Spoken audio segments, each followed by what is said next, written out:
Bu videoda sizni 30 kun ichida restoranni krizis holatidan rezultativ holatga olib kelishni ko'rsatamiz.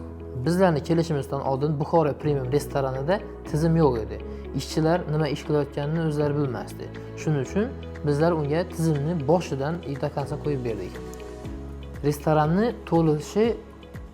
to'limasdi. Mehmonlar kamroq yo polni pasatka bo'lganlar, ishchilar o'zi nima ish qilayotganini bilmasdan, tizim bo'lmasdan qiynalayotgan edilar. Bu ishni bardakka olib kelardi. Bu restoranda atmosferasi, uyuti, ishchilar bardak holatda ishlagani uchun bir единый kartinkada какой-то неприятный восприятие bo'lganda ishchilar, mehmonlar tomonidan.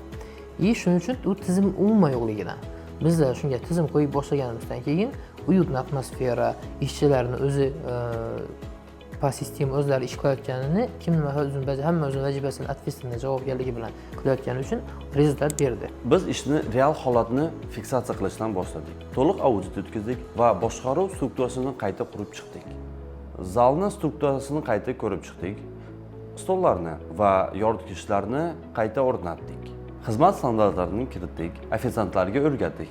Rotatsiyani aniq mas'ul zonalarga bo'lib, ofitsiantlarga berdik. Biz kompleks sistema tizimini yo'lga qo'yganimizdan keyin bu ruchnoy kontrolsiz ishlab boshladi.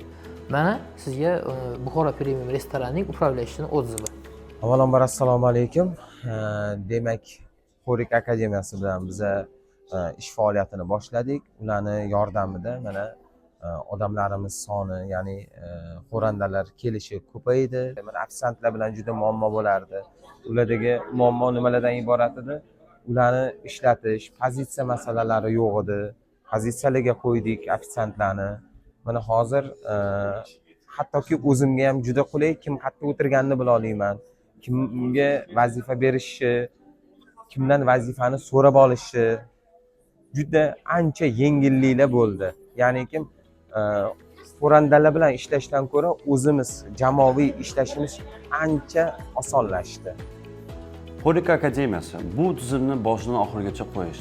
Bu o'qitish emas, bu maslahat ham emas. Biz restoranga kiramiz, boshqariladigan modelni quramiz va butun tizimni yo'lga qo'yamiz. 4-5 hafta ichida kuxnya, ofitsiantlar, boshqaruv hammasi bo'yicha to'liq qayta yuklanish bo'ladi. Aniq tuzilgan struktura va ishlaydigan tizim bo'ladi. Agar sizni restorangizda xuddi shunaqa muammo bo'lsa va siz yangi o'ringa chiqmoqchi bo'lsangiz, ssilka bo'yicha zaявка qoldiring, omon bo'lasizlar.